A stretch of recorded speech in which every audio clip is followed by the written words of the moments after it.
Welcome to the World United. Welcome to the World United. So we're going to go ahead and open up to a panel discussion. And if all of our speakers will unmute and bring your video back, then we will jump in with a few questions. And I'm excited to hear what you all have to say. I do have to mention that Sister Jenna had a previous commitment, and we're so thankful that she was here for her part of the session, but she will not be joining us for the panel. And so, Sister Jenna, we will miss you, but thank you for contributing to this discussion. And I'm sure that some of the things that she mentioned will be brought up in our panel, and she will be joining us spiritually because it's such beautiful concepts that she brought to the discussion already. So let's start, and let me see here. I think if we all put speaker view, then we should be able to see the person who speaks up. Go ahead and go to your view and locate speaker view so that whoever is speaking will be the one popping up. And let's begin. I'll give you a moment. As spiritual guides, as leaders, as someone that people look up to and follow your advice, oftentimes we ask people to think about, who am I? Really, who am I? And why am I here? And even in the discussions today, we heard that question a few times from different participants. And so I would love, if I were back listening, I would love to hear your answers to those questions as you ask yourself. And because obviously a lot of people are a little bit confused and trying to figure that out in this world. And so I would love to go ahead and just go through each of the three of you. We can start with Marbeth. I'm just going to go in order that's right in front of me. Marbeth, Terry, then Dr. Janet, and we'll have you share what your answers would be to who am I and why am I here? So Marbeth, please. Well, for me, I see us as sunbeams to the sun. We are stardust. You know, we are just beautiful, pure spiritual beings, not bodies. We're so much bigger than our bodies. And that when we went into the field of love and peace and miracles and unity, you could feel that connection with, this is who I am. I am this pure love. And my purpose is love. This is it. And I know it, you know, within the deepest core of my being, that this is why we're here, just to love. Beautiful. Thank you. Yeah, I would love, yeah, it's interesting because so many people, when I'm in sessions, you know, that are with wonderful teachers, they'll ask us to share what we think, or us to think about that.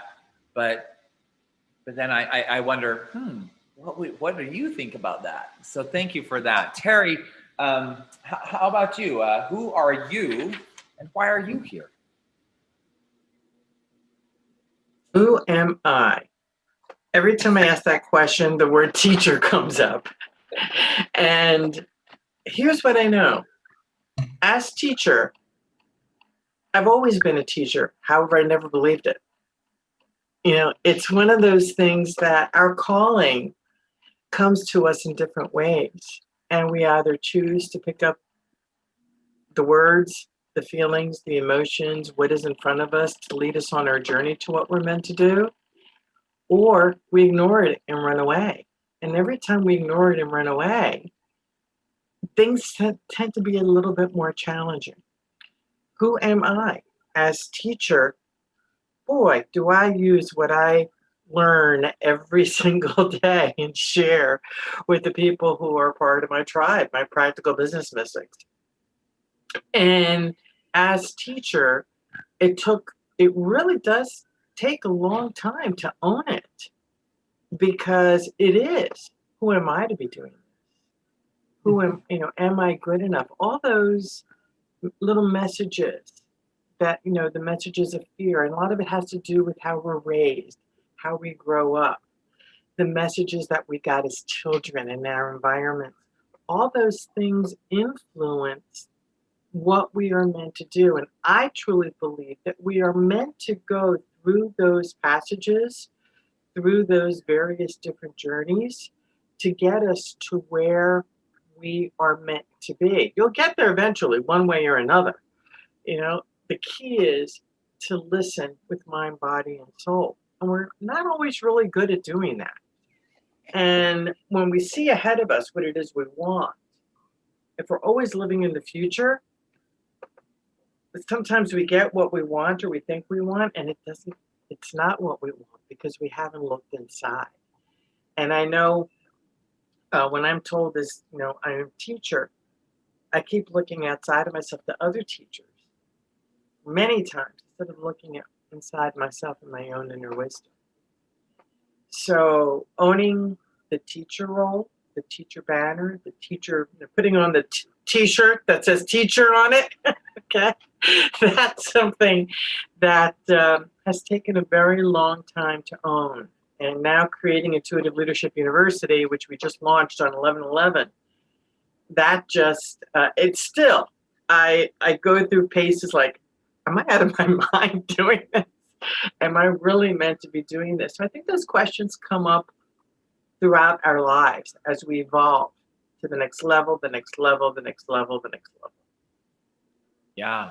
No, I totally agree with that. I think our answers evolve as we go deeper, as we understand ourselves better, as we accept why we're here and open ourselves up. And instead of trying to force what we think is right, we accept and realize, oh, if I go with this, it goes much smoother and I'm so much better at it.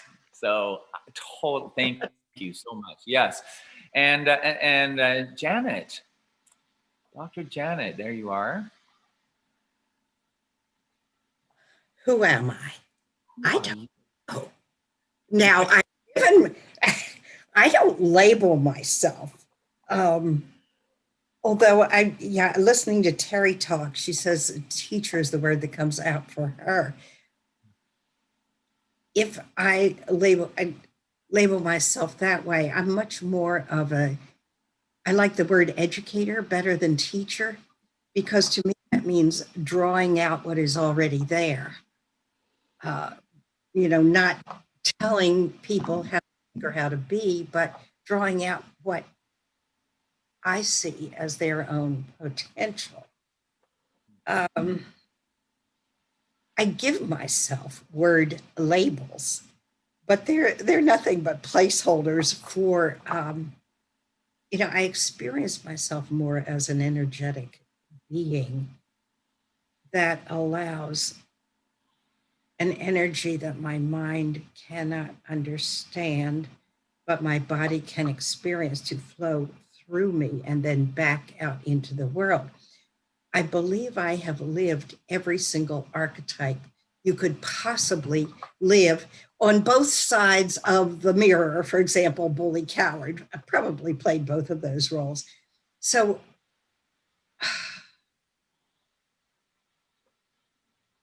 it's not something that I can really encapsulate in words which limit, define, and control. Recently I've been giving myself the word label, word energy alchemist, which probably, sort of describes, is a placeholder for who I am. I don't know what else to say. That's beautiful. I love that.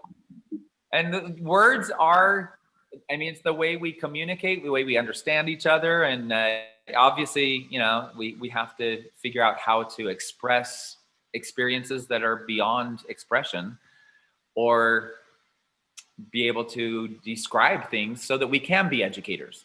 Because without the words, it's very difficult to actually educate in whether it's academic or in the spiritualism. You know, these are things that we get to navigate. So I appreciate your comments on that. Yeah, and Terry was saying earlier about the importance of just listening instead of always speaking and labeling. You know, right now, everybody is talking and nobody is listening. Well, just listening, and listen, first of all, to that inner self, that soul, that energetic flow, and allow that to direct your next step. That's the best I can do with that question. That's beautiful. Beautiful. Thank you. Thank you, all of you. So I'm gonna actually, what you just mentioned, it jumps into one of the other questions, but I'm gonna hold on to that for later, because I think we might want to end with that, and we'll come back to exactly what you were just talking about in a few minutes. But interestingly enough, we have everything that you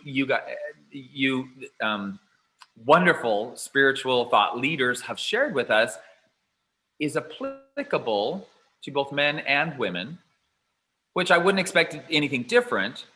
But in this specific category of women's empowerment in spirituality, I'm curious to know, so do men and women have different roles in their missions to raise the consciousness of humanity? And I'm going to go ahead and let you feel the spirit as moves you to step up and speak. And we'll go ahead and have just a discussion on that. If anyone has an answer, I don't want to control the order we go in on this one. I'm going to jump in. Go ahead. I don't feel that we have different roles. I feel that we have different perspectives, you know, coming from our gender, and that as we have moved into the age of Aquarius, the women are basically taking the lead now. We've gone from a very pragmatic left brain, male-dominated society, and now the women are coming out to the forefront with intuitive leadership. That's for you, Terry. Got it. I got that. And because we have been trained to be more intuitive, we have been more in tune with our emotions, and I think we are leading men into educating men. Thank you, Janet. We are I'll go along with that too. into opening their intuitive powers, because these are so important to help us be in alignment with who we are. And men for so long have had their connection to their true being shut off because they were playing the role of men. Women, this is women's empowerment. This is, yes. And I'm really glad you brought up the question, because women have been subjugated for so long. I know I was very much in my life. You know, just even as a little girl being, you know, told that perhaps my father would have wanted me if I were a boy, you know, like, whoo, what does that say, you know, to a little girl? You know, the thing is that we are all so valuable, and, you know, we are just all playing this role in the physical form. It reminds me of the movie in the 80s, Cocoon, one of my favorite movies, because these beautiful light beings visited Earth and they put on human suits so that they would not cause any alarm, and they would blend in with the population, right?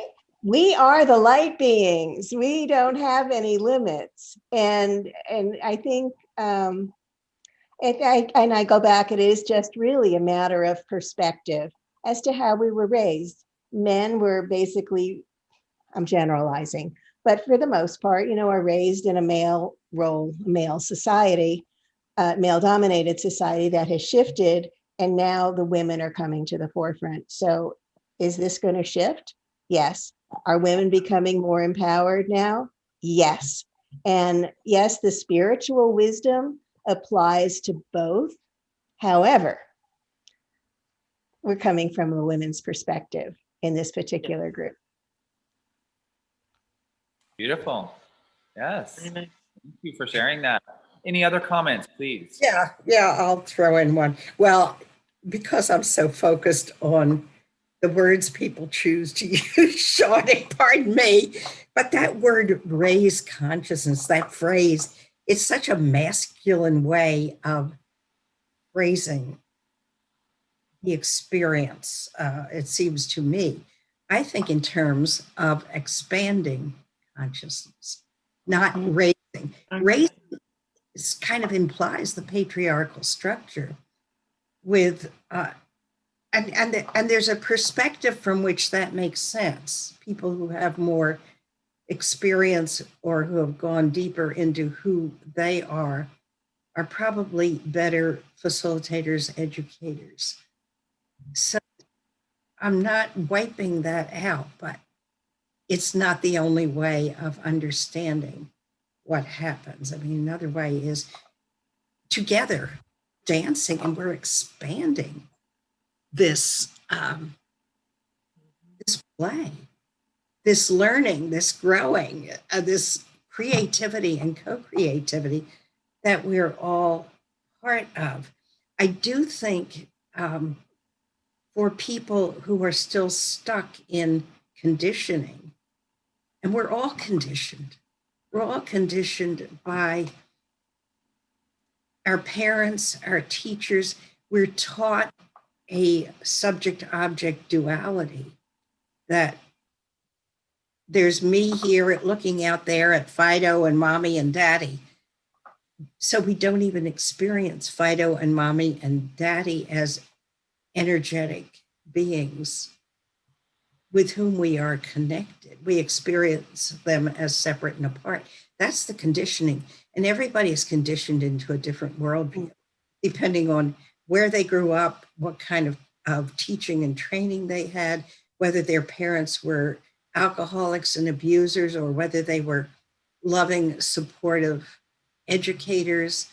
The experiences that we've all had in our lives, those are our conditioning. And the challenge is, and sometimes it feels like a very safe place to be because it's all we know. But what have we not seen, and what have we not experienced, and what are we open to exploring, and then shifting into the real creator that we are? I think there's a piece of that it's important to look at. When a man, this is the sexual component of the differences between men and women.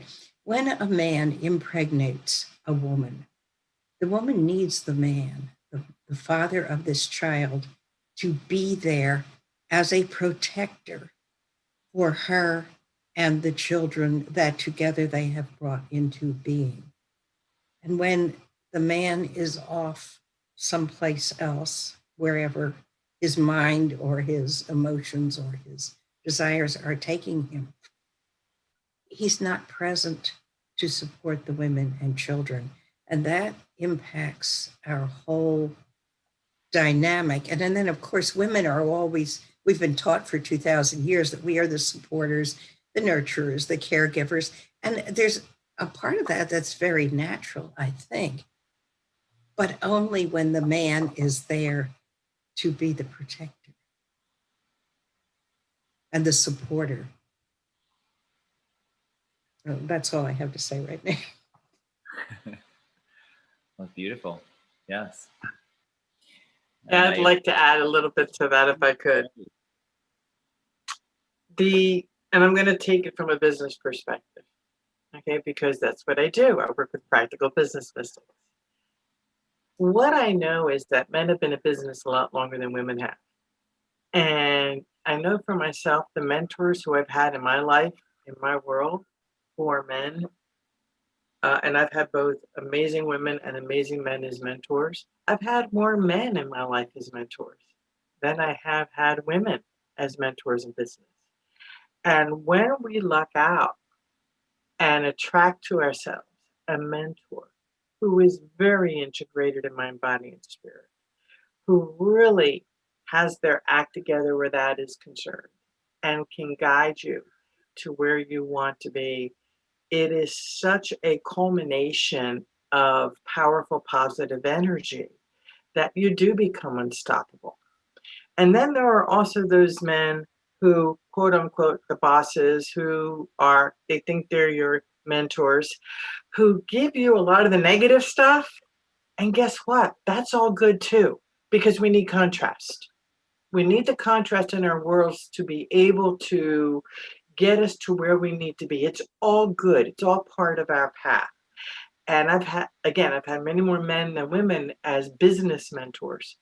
And they have given me, I bless each and every one of them, because their perspective, and Marbeth is absolutely spot on, their perspective on how to do business and how to elevate ourselves as leaders. There's good and there's not so good. And I've also seen women mentors who were very, very masculine energy, who I would rather go with the guys than with the girls, than with the women, you know? It really, so it is a energy that each of us carry. We all have the masculine and the feminine within us. We attract to ourselves those people who are meant to fill those puzzle pieces to help us elevate, to do the work that we're meant to do in this lifetime. And we need them both, the male and the female. Both of those energies. It's critically important to do that, whether you're in business, whether you're a career person, whatever it is. We need both. And that will elevate you towards that path that we were talking about earlier. Not elevate you, it will guide you more, and perhaps elevate you, depends where you're at. love it. Yes, yes. All of this. I believe it was St. Thomas that said that you are the missing puzzle piece for me, and I am the missing puzzle piece for you. There you go. And yes, I love that. Some of you may know Chief Phil Lane Jr. from the Dakota tribe. He's been an amazing speaker at many world events, but he shares an Indian proverb, Indian meaning, Native Indian, Native American Indian proverb. And he talks about the eagle spreading its wings. And he says the male is one wing and the female is the other wing. And if both wings aren't strong, the eagle cannot soar. And so that's connects with what each of you have been saying. Beautiful. And it is interesting that as we transition and look at what we were talking about, prosperity, right? What is prosperity? What is success? And we transition our concept of success and prosperity to a more intuitive space, to something more internal rather than external. With that in mind, I would love to get your ideas on this question. So do we need to choose wealth and external prosperity or higher consciousness? Do we need to choose one or the other? Because a lot of in this concept of detachment and letting go of the external and not valuing that which is in the physical realm, but valuing that which is in the internal realm, a lot of people get mixed up with that and say, well, then I need to not focus on money, not focus on the external, and only focus on the internal. And so is it one or the other? How can we live with that, bridge that? Can I jump in again?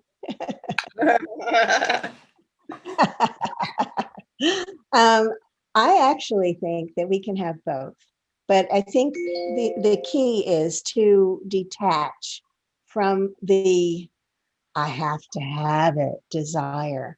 As long as we're attached to something, then we're actually pushing it away. You know, when we're in a place of connection with all that is, when we're in a place of loving ourselves, when we're in a place of feel good, then we are connected to the divine. And it's if we feel like I need that to be happy. I'll give you an example. I did not have a great relationship with my mom for many, many years. I loved her. She loved me, but we were just on two different tracks trying to communicate with each other. We just couldn't do it. And I finally, as she was getting into her mid 80s, I just, you know, I had been really aching for that close connection with my mom. And one day I just said, you know, I'm going to let that go. I can connect with other women that have more motherly traits, and I can get what I need from them. And that's when my mom came forward, because I had lost my attachment to it. And we had a beautiful relationship, and we healed everything, you know, before she passed.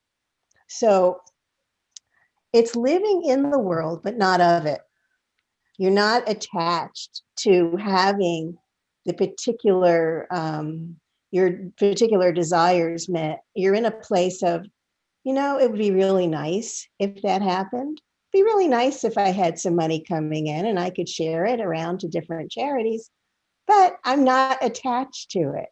It'd be really nice if I had that amazing relationship, but I'm not attached to it. That's when they come in. That's when everything shows up for you, because you are in that beautiful connected space with all that is. Love it. Yeah. So the whole concept of being in the present moment and finding joy in the present moment rather than living in the future, as was previously mentioned, plays in there. Yes, Janet, you have something to share. Yeah, what's coming to mind is Einstein's equation E equals mc squared. MC square being the world of matter, what we perceive as the physical world. And E, of course, being the energetic world. I also think of it as the spiritual connection, or maybe immersement, or allowing to flow through world. And they are different arenas in which to play. I like to think of money as an energetic flow that supports our physical lives. And I have been in places where I basically got thrown out into the job market. I was earning $1.50 an hour. I had a degree, a Bachelor of Arts degree from one of the best colleges in the United States. And I was filing and making coffee and not beginning to live up to my full potential.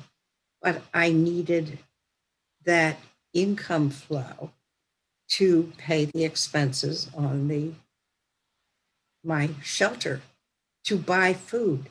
I have been in a place where I had to count my pennies before I could buy a quart of milk, and it is not a fun place to be. I think I forget who, the words are leaving me now. There's somebody who has a pyramid idea of the different levels of. Abraham Maslow. What is it? Maslow. I think it may be Maslow, yeah. But the basic level is everybody needs shelter and enough food and enough good water to drink. That's a very basic level. And in our current world, money is one way of getting that, at least. Going out and working for somebody else, which again is kind of a very physical, structured patriarchy in a sense. It's one way of generating that money to provide for your own food and shelter and care for your children, nurture your children, and give them some kind of education. So certainly in the world of matter on the right side of Einstein's equation, we need that. We need that. But if we see it as a flow or a support system, as opposed to a goal, and I think of the biblical phrase, the love of money is the root of all evil. Very different energy or space in which you're playing. Yeah, beautiful. I actually use that concept a lot. I'll call money green energy. Yeah. Okay. Yeah. So I'm right there with you. I love that. Terry, did you want to share something on this topic? Oh, you're muted. There we go. I think it's really important, I don't think, I believe that it's very important for entrepreneurs, business, whoever it is, to understand that the energy of money begins with who we are, how we were raised, how we see money as a child. When we keep hearing parents who say money doesn't grow on trees, or what do you need that for? We can't afford it. When we keep hearing those kinds of things, when it comes to money, we give money a bad name. And there's a lot of people in the spiritual realm who look at money as not being a good thing because they were raised with those kinds of energies. Okay? And when we shift out and clear out those emotions, those trapped emotions that keep us in that realm of money is a negative thing, and we can clear it all out and heal that energy. And a lot of it is ancestral. A lot of it is generational. It comes through to who we are today from generation to generation, lifetime to lifetime to lifetime. So when we clear out those energies and shift into a place of trust and belief in ourselves and our calling and what it is we're doing, and this is where we get into the activate your inner CEO, as we little by little keep shedding that stuff that keeps us back and recognize money is actually a phenomenal thing because money allows us to do the things that we are meant to do in our lifetime. So when we focus on the step-by-step process of what, and I don't like to use the word need because need is lack, but what the logical step-by-step processes that get us to the end game, that get us to our goal, that get us to where we want to be, and trust that the money is going to show up from a law of attraction perspective. It has to because it's law. It's law. So we need to really take a step back and identify what our money consciousness is first. Then we can use it to take us on, and we've used the word journey a bazillion times today, take us on that journey to guide us to where it is we want to go, what we want to do, how we want to do it to achieve the goals that we set out for ourselves in the world. Beautiful. Yes, yes. We're coming to the close here, and we just have a couple of minutes left. So I'm going to ask a question, and I would love for each of you to share so it'll be a two-part question. And just share yes or no, and then no more than 3 sentences of an answer to the second question. Okay, so we've only got about 2 to 3 minutes left. So take a moment. So here's the question. Are we approaching a critical mass of enlightenment for humanity? Yes or no? And what will it take to reach that critical mass? of enlightenment for the whole human race. Whoever's ready, please go ahead. I'll start. Yes, we are approaching a critical mass. At least that is what I am perceiving right now. There are people all over the planet who are waking up, growing up, and being who they are. So you just wanted the one word. It's yes. And the 3-sentence answer probably. Yeah, and I didn't follow your instructions. People need to learn who they are and be here now. Beautiful. Yes. Please, Marbeth. Yes. People are waking up now. I totally agree with Dr. Janet. And what will it take? It takes us to open our hearts, to move into that place of neutrality, to not view each other as opponents, but rather as fellow spiritual beings, our brothers and sisters on the planet. Lovely. Thank you. Beautiful. Terry, please. Yes. And to dovetail on what Marbeth is talking about, it is about the pendulum swings. Okay, the pendulum swings. And the goal for those of us who are being called up right now is to be in the middle, to take in and to support and hold the space, because this is where harmony lives. And it's going to take a little bit for us to get to that space of harmony, but we are awakening. We're getting there little by little by little. It's about shedding the emotions that get in our way of seeing what is really right smack in front of us. Anger, judgment, anxiety, worry, all of those very, very low vibrational energies.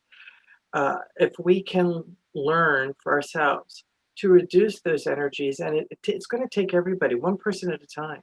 It's each of us, one person at a time. And we can stay at the bottom of the pendulum in this harmonious place without judgment, without going, again, just staying neutral and in love. And just loving whatever it is that comes, just loving the living daylights out of it. Love is such a powerful emotion. And when we do that in a harmonious place, I really think that the consciousness is going to elevate faster and faster as long as each of us take ownership of it. It really is one person at a time and who we choose to be in the world. Every person taking their own individual responsibility for that expansion and raising that consciousness. Yes, yes, I love it. Well, this has been an absolute pleasure. Thank you all for joining us today. And I am thrilled to welcome you to the World United, the Council for the World United, and as speakers for this historic Third World Parliament on Spirituality. Thank you for joining us. For those of you listening, and we are going to be taking a short 2 to 3 minute break as we prepare and move into our next session. So don't go far away. We are going to come right back with another wonderful session with 4 more amazing speakers. So thank you everyone for joining us, and thank you Marbeth, Terry, Dr. Janet Smith, Warfield. Thank you so much. Have a wonderful rest of your day. God bless. Thank you. Thank you, Sean. Thank you.